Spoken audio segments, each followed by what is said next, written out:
Assalamualaikum warahmatullahi wabarakatuh. Perkenalkan, nama saya Larsati, NPM 20423169. Di video kali ini, saya akan menjelaskan tentang pembelajaran IPS di SD berdasarkan kurikulum yang relevan, di antaranya kurikulum 2013 dan kurikulum Merdeka. Baiklah, kita lanjut ke video pembahasannya. Baiklah, di sini masuk ke materi pembelajaran IPS di SD berdasarkan kurikulum yang relevan. Yang pertama yaitu pembelajaran IPS di SD berdasarkan kurikulum 2013.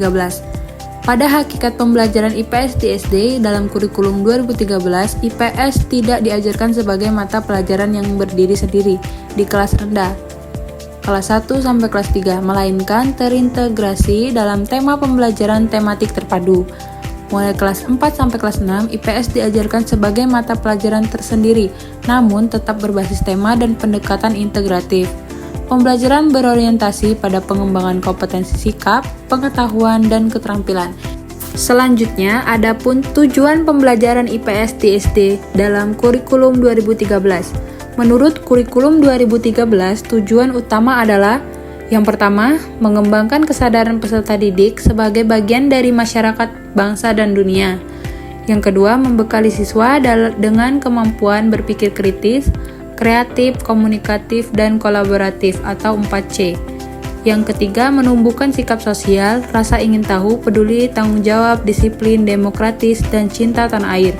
Yang keempat, membiasakan peserta didik mengambil keputusan dan memecahkan masalah sosial sesuai tingkat perkembangan usianya. Selanjutnya, kita masuk ke karakteristik pembelajaran IPS dalam kurikulum 2013. Yang pertama, tematik integratif, menghubungkan IPS dengan mata pelajaran lain, misalnya PPKN, Bahasa Indonesia, IPA, SBDP, dan Matematika. Yang kedua, berbasis kompetensi, fokus pada kompetensi inti atau KI dan kompetensi dasar atau KD, yang meliputi sikap spiritual, sikap sosial, pengetahuan, dan keterampilan. Yang ketiga, pembelajaran aktif, menggunakan pendekatan saintifik atau 5M, mengamati, menanya, mengumpulkan informasi, menalar, dan mengomunikasikan. Yang kelima, kontekstual, materi dikaitkan dengan kehidupan sehari-hari siswa, contohnya lingkungan keluarga, sekolah, dan masyarakat. Yang keenam, penguatan pendidikan karakter atau PPK, menekankan pada nilai religius, nasionalis, mandiri, gotong royong, dan integritas. Adapun materi IPS di SD dalam kurikulum 2013. Materi dikembangkan sesuai dengan dunia anak SD, antara lain lingkungan sosial, yaitu keluarga, sekolah, dan masyarakat. Yang kedua, geografi sederhana, yaitu peta, cuaca, kenampakan alam, daerah tempat tinggal. Yang ketiga, sejarah lokal dan nasional, tokoh pahlawan, peristiwa proklamasi budaya daerah.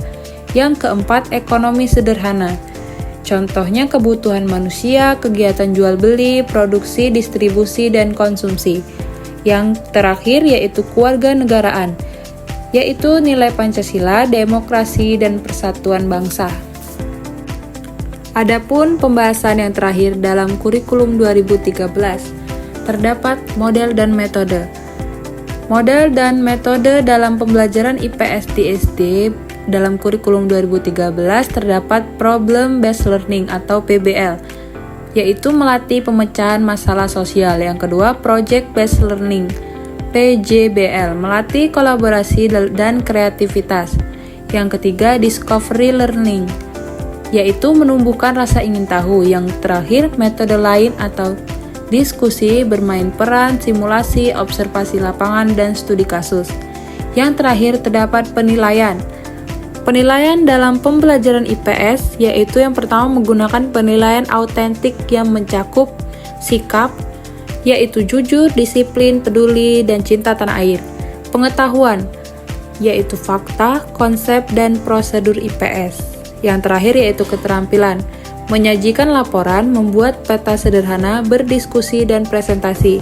Yang terakhir yaitu instrumen atau observasi, tes tertulis, lisan, portofolio, dan penugasan proyek, dan jurnal belajar. Selanjutnya kita akan masuk pembelajaran IPS di SD berdasarkan kurikulum Merdeka. Pada kurikulum Merdeka, IPS dapat diintegrasikan menjadi mata pelajaran IPAS atau Ilmu Pengetahuan Alam dan Sosial yang bertujuan untuk pemahaman lingkungan yang lebih holistik. Selanjutnya, adapun tujuan pembelajaran IPS di SD berdasarkan kurikulum merdeka. Tujuan yang pertama yaitu membentuk peserta didik yang memahami diri dan lingkungannya, atau sosial, budaya, ekonomi, dan sejarah. Yang kedua, menumbuhkan kesadaran kebangsaan serta rasa cinta tanah air. Yang ketiga, mengembangkan kemampuan berpikir kritis, analitis, dan kreatif dalam memecahkan masalah sosial. Yang keempat, membiasakan siswa untuk bekerja sama, menghargai perbedaan, dan berpartisipasi aktif dalam kehidupan bermasyarakat. Yang terakhir, menanamkan nilai profil pelajar Pancasila, yaitu beriman, gotong royong, mandiri, bernalar kritis, kreatif, dan berkebinekaan global. Nah, selanjutnya kita akan masuk ke dalam karakteristik pembelajaran IPS di SD dalam kurikulum merdeka. Adapun karakteristik yang pertama yaitu fleksibel. Guru diberi keleluasaan menyesuaikan materi dengan konteks lokal, misalnya budaya, daerah, sejarah lokal, dan lingkungan sekitar. Yang kedua, berbasis proyek atau PJBL. Proyek tematik lintas mata pelajaran yang mendorong kolaborasi dan aksi nyata. Yang ketiga, kontekstual. Pembelajaran dikaitkan dengan pengalaman nyata anak, yaitu pasar, lingkungan rumah, dan budaya daerah. Yang kelima, integratif. Materi IPS bisa dipadukan dengan IPA, bahasa Indonesia, atau seni melalui proyek. Yang terakhir, berpusat pada siswa, student center, yaitu siswa aktif mencari tahu, guru sebagai fasilitator. Berbeda dengan kurikulum 2013, di dalam kurikulum merdeka terdapat capaian pembelajaran atau CP IPS SD.